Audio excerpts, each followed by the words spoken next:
My name is Samson Utisia.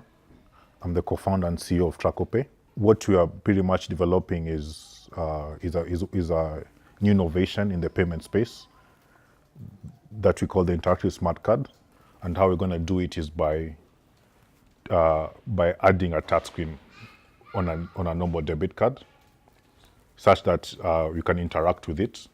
Our core objective really is to remove the friction that is associated with using cash, cards, and mobile money. Once I came up with the idea, the first thing is to kind of like ensure nobody else has the idea.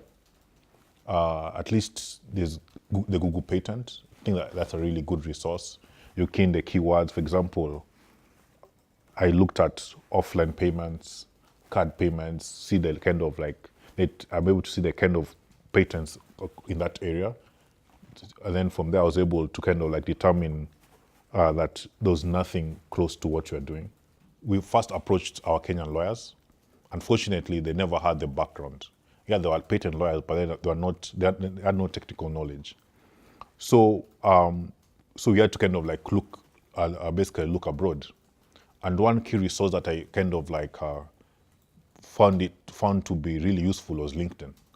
You get to kind of like, I was able to search through LinkedIn and get really good lawyers who had a background in software, electronics, and payments, and therefore we were able to get in touch with them and connect with them and ask them questions. And of course, we settled for our patent lawyer who was based in Israel, who kind of like had really good experience in our scope. When we settled for the patent lawyer, one thing he requested us is extremely detailed write-up of our innovation.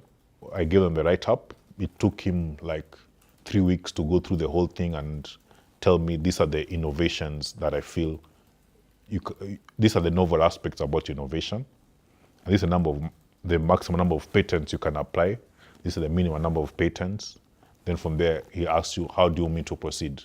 The maximum number of patents is much more costly because each patent is money, but you can distill the novel aspects such that you have like 3 patents rather than 7 patents. We filed a provisional patent. So go 12-month period. Before the 12-month period ends, the lawyer gets back in touch with you and asks you, do you want to make amendments? Do you want to go to the national phase to file the national applications, or do you want to go do a PCT? Of course, we chose a PCT. From there, he did amendments and to the provisional patent, and then we filed the PCT. If you want to be 100% sure, you can pay extra fees for searches. But it's like, it's not advisable, because when you go through the PCT patent process, they do that for you. The patent examiner, he will look at those diagrams and give you feedback, which ones to change. So I think the best thing is to wait until you get feedback from them, because they'll tell you, change this diagram, and all that. That's the time now you invest money into somebody to draft those diagrams. Because as I said, some diagrams they may not accept, others they may not accept. So for those ones that they're going to accept, that's a cost saving to you. And what a technique which our patent lawyer did is, he had very broad claims.